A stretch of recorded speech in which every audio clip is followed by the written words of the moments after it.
مفعول لہو کسے کہتے ہیں؟ پہلے مفعول مطلق کو پڑھتے ہیں۔ مفعول مطلق وہ مصدر ہے جس کے پہلے کوئی فعل اسی مصدر کے معنی میں ہو، جیسے جلستو جلستن، میں بیٹھا بیٹھنا۔ تو یہاں پر جلستن یہ مفعول مطلق ہے، تو میں بیٹھا بیٹھنا، اس مثال میں جلستن یہ مفعول مطلق ہے۔ مفعول لہو وہ اسم ہے جو فاعل کے فعل کا سبب ہو، جیسے قتل تو غضباً، میں نے قتل کر دیا غصے کی وجہ سے۔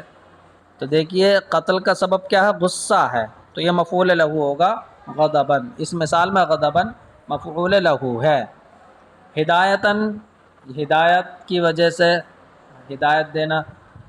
تادیباً ادب دینے کی وجہ سے، تو ہدایت کا مطلب ہدایت اور تادیباً کا مطلب ادب دینا۔ جہالتاً وہی ناآشنائی، جہالت۔ سألتو میں نے سوال کیا، میں نے پوچھا۔ سأل یسأل فتح یفتح سے ہے۔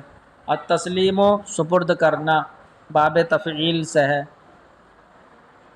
الخال ماموں، تو دیکھیے ارسل اللہ الانبیاء ہدایتاً، بھیجا اللہ تعالیٰ نے نبیوں کو ہدایت کے لیے، ہدایت کی وجہ سے۔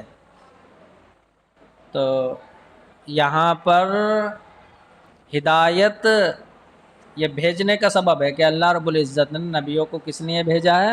ہدایت کے لیے، تو مفعول لہو بنے گا۔ ارسلہ فعل ماضی، اس میں جلالت فاعل، الانبیاء مفعول بھی، ہدایتاً مفعول لہو، فعل اپنے فاعل مفعول بھی مفعول لہو سے مل کر جملہ فعلیہ خبریہ ہوا۔ لا تقتل غضباً، قتل مت کر تو غصے کی وجہ سے، غضب کی وجہ سے۔ لا تقتل فعل نہیں، اس میں انت ضمیر فاعل، غضباً مفعول لہو، فعل نہیں اپنے فاعل مفعول لہو سے مل کر جملہ فعلیہ انشائیہ ہوا، کیونکہ نہیں ہے یہ۔ سلمو تسلیما، تم تو سلام پڑھو خوب خوب۔ تو سلمو فعل امر، صیغہ جمع مذکر حاضر ہے، واو ضمیر بارز فاعل، تسلیماً مفعول مطلق۔ تو فعل امر اپنے فاعل مفعول مطلق سے مل کر جملہ فعلیہ انشائیہ ہوا۔ جلستو جلست العالمی، تو دیکھیے جب کسرے کے ساتھ پڑھا جائے گا جلستن، تو اس کا مطلب یہ نوعیت کے لیے آئے گا، یعنی اس طرح، بیٹھنے کی طرح۔ جلستو جلست العالم، میں بیٹھا عالم کے بیٹھنے کی طرح۔ جلستو فعل بفاعل، جلست العالمی بترکیب اضافی ہو کر کے مفعول مطلق، فعل اپنے فاعل مفعول مطلق سے مل کر جملہ فعلیہ خبریہ ہوا۔ ضرب زید ضربتاً، مارا زید نے مارنا۔ تو یہ عدد کے لیے جو ہے عدد کا ترجمہ بھی لگ سکتا ہے۔ تو زید نے ایک مرتبہ مارا، یہ زید نے خوب مارا۔ تو ضربہ فعل ماضی، زید فاعل، ضربتاً مفعول مطلق، فعل ماضی اپنے فاعل مفعول مطلق سے مل کر جملہ فعلیہ خبریہ ہوا۔ فعلوا جہالتاً، انہوں نے کیا جہالت کی وجہ سے۔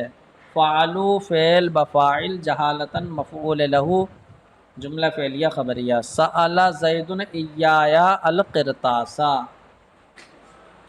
تو سوال کیا یعنی مانگا زید نے مجھ سے کاغذ۔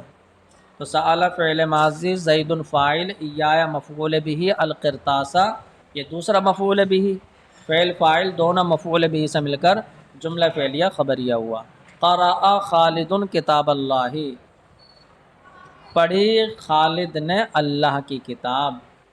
تو قرأ فعل ماضی، خالد فاعل، کتاب اللہ بترکیب اضافی ہو کر مفعول بھی، فعل فاعل مفعول بھی سے مل کر جملہ فعلیہ خبریہ ہوا۔ ضربنی اخو بکر تادیباً، مارا مجھے بکر کے بھائی نے ادب دینے کی وجہ سے، ادب دینے کے لیے۔ ضربہ فعل ماضی، نون وقایہ یا ضمیر مفعول بھی، اخو بکرن بترکیب اضافی ہو کر کے فاعل، تادیباً مفعول لہو، فعل اپنے فاعل مفعول بھی مفعول لہو سے مل کر جملہ فعلیہ خبریہ ہوا۔ من اقرأ ولدکا، کس نے پڑھایا تیرے لڑکے کو۔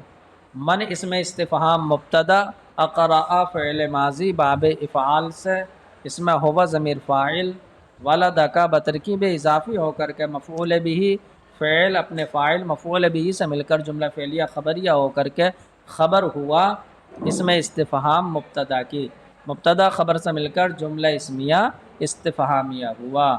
ابو کا خالی، تیرے والد میرے ماموں ہیں۔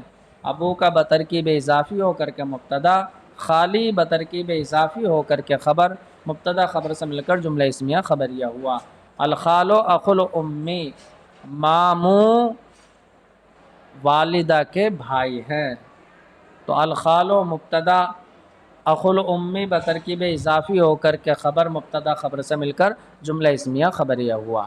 تو دیکھیے یہ وہ جملے ہوئے ترکیب کے جو ہم نے مفعول لہو اور مفعول مطلق کی ترکیب کے ساتھ پڑھے، تو انہیں اچھی طرح جو ہے آپ ذہن نشیں کر لیں۔